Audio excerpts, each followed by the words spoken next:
बहुत सारे लोगों की तरफ से व्हाट्सएप पे, टेलीफोन पे, मुख्तलिफ जरियों से मुझ तक ये मैसेज पहुंच रहे हैं कि अल्लाह का वास्ता लोग ड्रामों में बे इंतहा दिलचस्पी ले रहे हैं, रो रहे हैं ड्रामे देख देख के। ड्रामे सिनेमा घरों में चल रहे हैं, अपनी पूरी पूरी फैमिली, कई कई किस्तें ड्रामों की, ऐसे जज्बाती हो रहे हैं, ऐसे देख रहे हैं कि जैसे इसके बाद कभी देखना नसीब नहीं होगा। और बड़ी तारीफें, ऐसा ड्रामा, ऐसी फिल्म। तो मेरे भाई ये लग़वियात हैं, ये वो चीजें हैं जिनमें टाइम वेस्टिंग के अलावा कुछ भी हासिल नहीं होता। तो जो लोग इन चीजों में दिलचस्पी ले रहे हैं, अल्लाह के कुरान के मुताबिक उनमें जन्नत की अलामत नहीं पाई जाती। आप ड्रामे देखते देखते कब्र में चले जाना, ये ड्रामे आपको अल्लाह की जन्नत से हमेशा के लिए महरूम कर सकते हैं। आप कह सकते हैं इंटरटेनमेंट है ना, तो याद रखो एक इंटरटेनमेंट जायज होती है जो आपकी सेहत के लिए अच्छा जरिया बनती है, आपके दिमाग को फ्रेश करती है। एक इंटरटेनमेंट वो होती है जो आपके जज्बात से खेला जा रहा हो और आपको गलत मैसेज दिए जा रहे हो। ड्रामों से, फिल्मों से आज तक कोई सीधे रास्ते पे नहीं चला। इन ड्रामों ने, इन फिल्मों में ने हमारे फैमिली सिस्टम को तबाह कर दिया है। कैसे कैसे ड्रामे दिखाए जा रहे हैं, तलाक देने के बाद बीवी उसी घर में रह रही है। आप बताओ, जब हमारी बच्चियां ये चीजें ड्रामों में देखेंगी तो तलाक का जो इस्लाम ने कॉन्सेप्ट दिया उसका वो तबाह हो जाएगा कि नहीं हो जाएगा। बार बार ड्रामों में हलाला दिखाया जा रहा है, हलाला। तो क्या मैसेज जाएगा उन जवान लड़कियों और लड़कों को जो ये सब चीजें देख। मुझे एक बात बताओ, मेरे एक दफा बयान शुरू हुए, कुछ वक्त मैंने तलाक का जायज तरीका बयान किया था, इस्लाम में जायज तरीका किया है। मैंने 2-3 किस्तें रिकॉर्ड करवाई, कंप्लीट किया, उसके बाद 1 साल तक मौजू नहीं छेड़ा। लोगों ने मुझे कहा दोबारा, मैंने कहा नहीं, क्योंकि एक चीज को जब बार बार लोग सुनते हैं तो चाहे वो सही सेंस में भी सुने, उनकी नजर में वो चीज हल्की हो जाती है।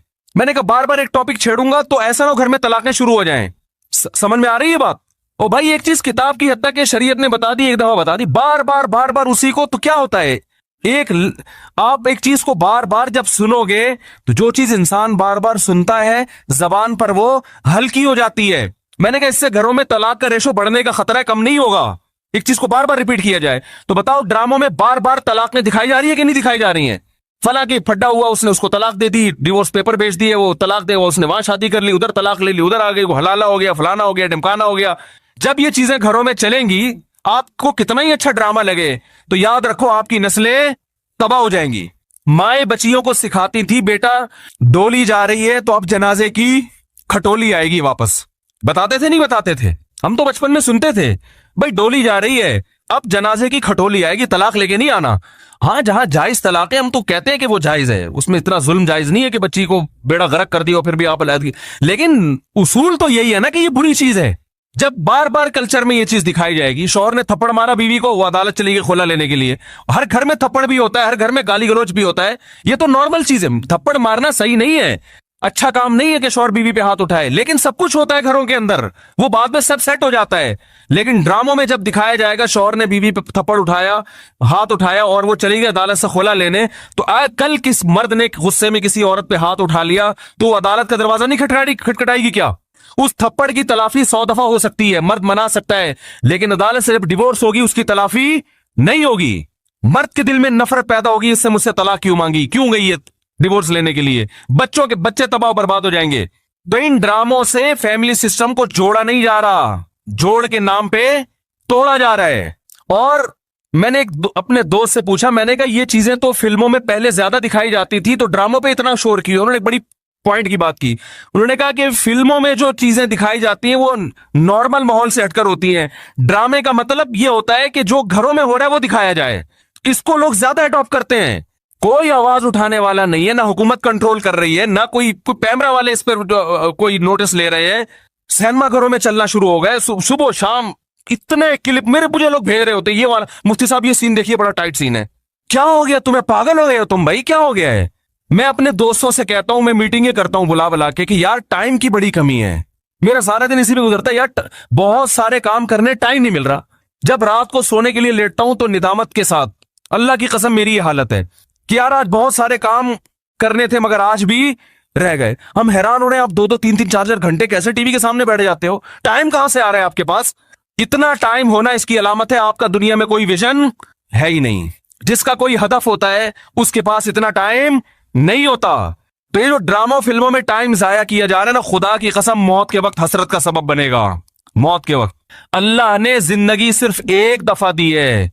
कुरान के अल्फाज देखो कि मौत के वक्त अगर तुम सारी दुनिया की सारी दौलत खर्च करके भी टाइम वापस लेना चाहोगे ना, ला यस्तखिरून साअतन वला यस्तक़दिमून, अल्लाह फरमाते 1 मिनट तो दूर की बात, 1 मिनट के 1 करोड़ हिस्से कर लो ना, वो भी नहीं मिलेगा।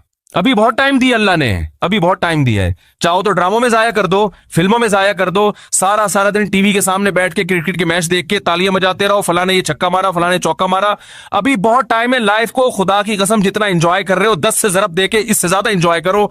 लेकिन जब मौत का वक्त आएगा तो ये सारे मजे किरकिरे हो जाएंगे। ये गैर मुस्लिमों के काम है, जिनका आखिरत पे यकीन नहीं है, उन पे ये चीजें सूट करती है। उनको मरना नहीं है ना, उनका तो ख्याल है मर जाएंगे तो खत्म हो जाएंगे, उनका ये कॉन्सेप्ट है। तो कहते हैं जिंदगी में जितना जल्दी जल्दी एंजॉय कर सकते हो करो। जिसका आखिरत पे यकीन है उसका कोई हदफ होता है कि मुझे एक जिंदगी मिली है, दोबारा ये जिंदगी नहीं। ये हिंदुओं का नजरिया है कि 7 जन्म होते हैं, इस्लाम कहता है एक ही जन्म है, उसके बाद कयामत आ जाएगी, दोबारा कोई जन्म नहीं मिलेगा।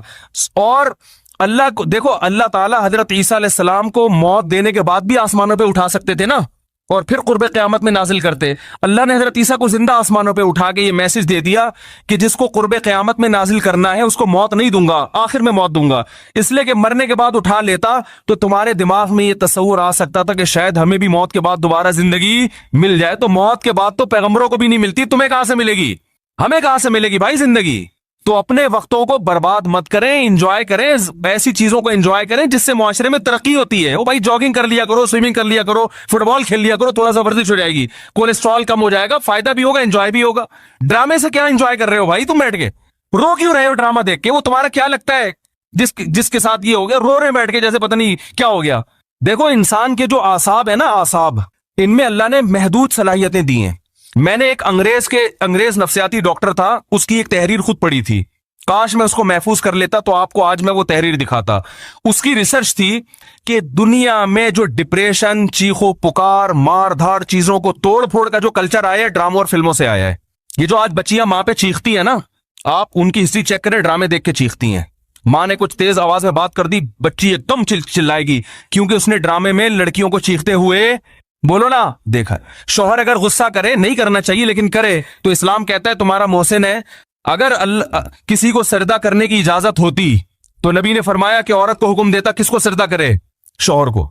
नबी ने औरत के फायदे के लिए यह बात कही है। शौहर को यह होगा कि मेरी बीवी मेरा एहतराम करती है, ऊंच नीच हो जाएगी मना लेगा बाद में, उसको पता है मेरी, बर्दाश्त कर लेती है, खर्चा पूरा करेगा, जो तमीजदार शौहर है। लेकिन अगर वो इसको गुस्सा आया हुआ है और उसने आगे से ईंट का जवाब पत्थर से दे दिया, घर चलेगा? बोलो ना भाई।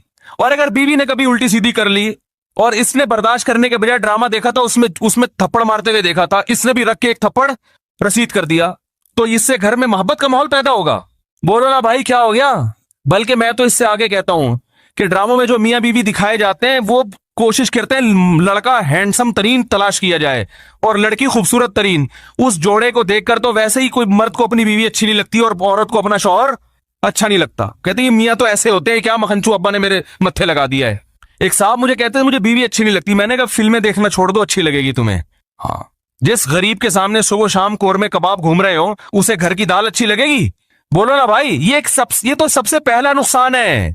तो यही उन लोगों के काम है जिनका आखिरत पे यकीन नहीं है, इनसे हमारा घर तबाह। ड्रामे वालों का विजन ये नहीं होता कि घरों के माहौल को अच्छा करना है, ड्रामे का विजन ये होता है कि पैसा कमाना है। हर वो चीज जो मार्केट में चलेगी उससे पैसा आएगा। तो मार्केट में नेगेटिव चीजें ज्यादा चलती हैं। मेरे क्लिप में देखो, मैंने यूट्यूबर्स को अभी कुछ कंट्रोल किया है, पूरे बयान माँ बाप के हुकूक पर, बीवी बच्चों के हुकूक पर चल रहा है, अल्लाह उसके रसूल के हुकूक पर। दरमियान में एक लतीफा आ गया, लतीफा सबसे ज्यादा हिट होता है, समझ रहे हैं ना।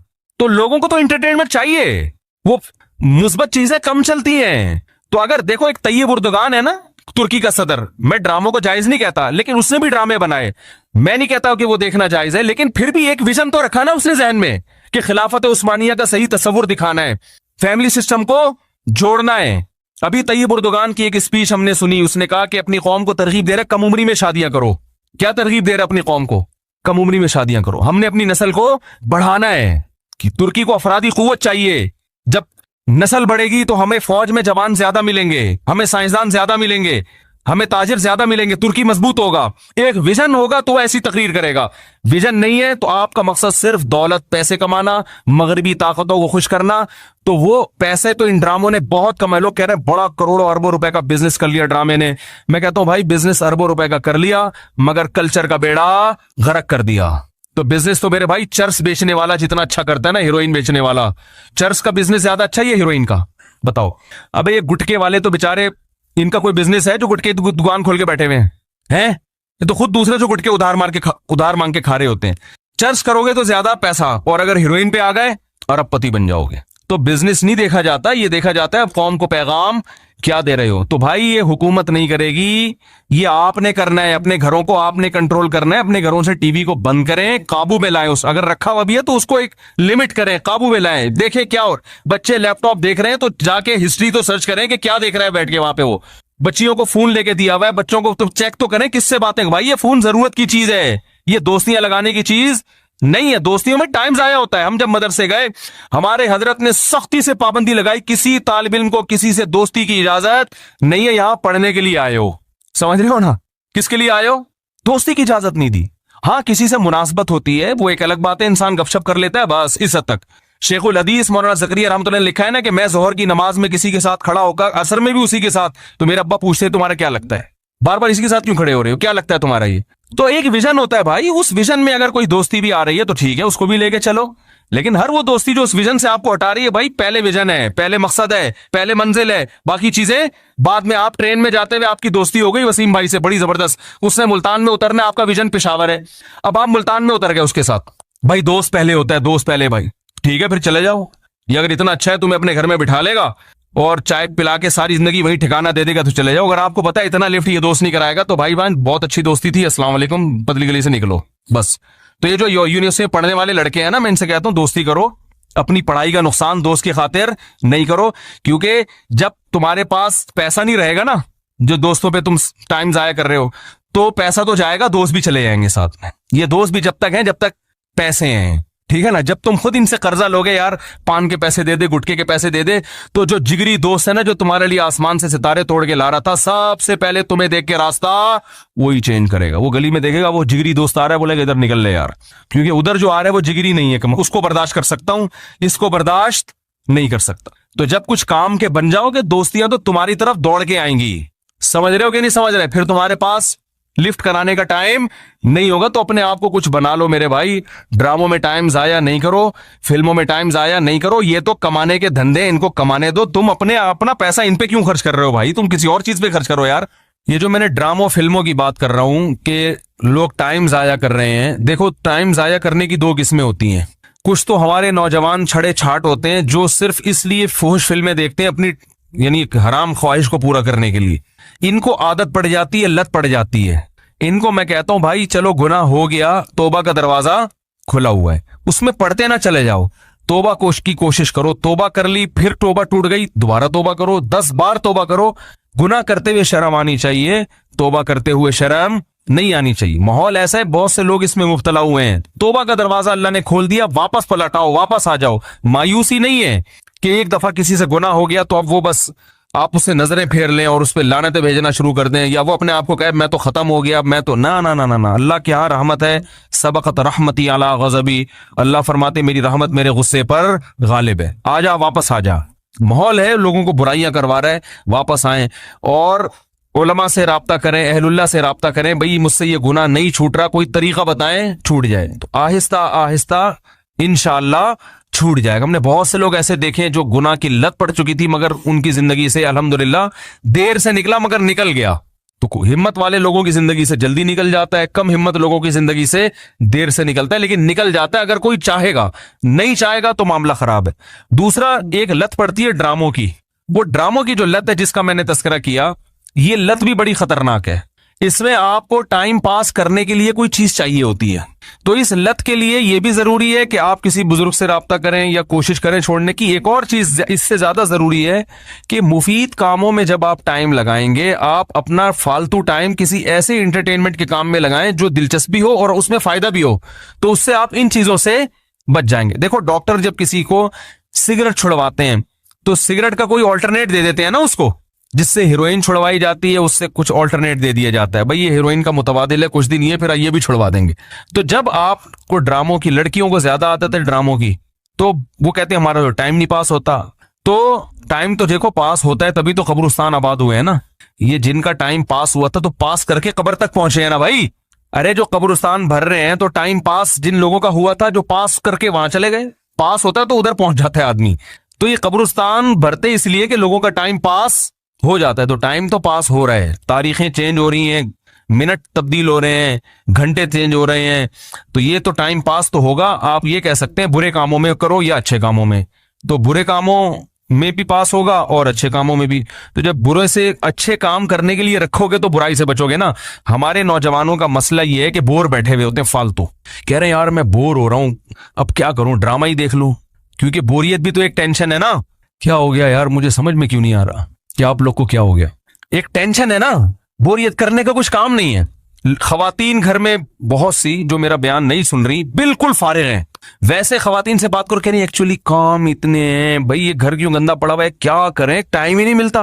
भाई को बच्चों को आपने कितना कुछ पढ़ा दिया कि ट्यूशन क्यों जा रहे हैं बच्चे, आप घर में पढ़ा लो। भाई टाइम कहाँ है। एक तरफ ये कि टाइम बिल्कुल भी नहीं है, दूसरी तरफ ये कि क्या करें, अब टाइम कैसे पास करें। जब ड्रामे की बात आए ना, भाई टाइम कैसे पास करें। अबे एक तरफ टाइम नहीं है, दूसरी तरफ टाइम पास करने के लिए जगह नहीं मिल रही, तुम्हें कहां टाइम पास करें। तो ये मुतजाद चीजें जो समझ में नहीं आ रही, असल में आर सबकी रही है घुन्ने बने हुए समझ में नहीं आ रही। तो बात यह है कि जब आप बोर हो गए ना, फालतू बैठे हुए, कोई करने धरने का काम नहीं है, तो यहां शैतान फिर अपना ठिकाना बनाता है। शैतान कहते हैं बंदा बिल्कुल फारिग बैठा हुआ है, बोर भी हो रहा है, इसको इंटरनेट पे ले जाके बिठा दो, ये देख ले तू, अपनी हराम ख्वाहिश पूरी कर ले, या ये ड्रामा देख ले, बड़ा ड्रामा चल रहा है, सारी दुनिया से तारीफें सुनी हुई हैं। तो फिर वो जज्बाती होगा, रोएगा धोएगा या हंसेगा, जो भी होगा, तो बड़ा अच्छा टाइम क्या हो गया, पास हो गया। तो पहले तो दिमाग में ये बिठा लो कि ये बुराई है, इसका कोई फायदा नहीं है, इससे कल्चर तबाह हो रहा है, जैसे मैंने बताया अभी। दूसरा, अब इसको छोड़ना कैसा ही अगला मरहला है। तो छोड़ने का पहला स्टेप ये है कि भाई कोई मुफीद काम तलाश कर लो। जब कोई हदफ बनाते हो मैंने ये करना है, तो फिर हर वो चीज जो उस हदफ में रुकावट बनती है, उस इंसान उसको साइड पे लगा देता है। तो वो हदफ कैसे बनाया जाता है। पहली बात तो ये तो हर मुसलमान का एक हदफ तो बना हुआ है, आखिरत की तैयारी, ये तो हर एक का है। उसके बाद छोटे छोटे हदफ भी होते हैं, भाई मैंने एमएससी करना है, मैंने पीएचडी करना है, मैंने एक नया, और चलो रक्षा चला रहा हूं तो मैंने एक ऐसा रक्षा और खरीदना है, क्या ख्याल है ठीक है ना, कुछ भी हदफ हो सकता है। मैं टमाटर बेच रहा हूं तो यार मेरी एक के बजाय 2 रेडियां हो जाए तो अच्छा नहीं है, क्या ख्याल है।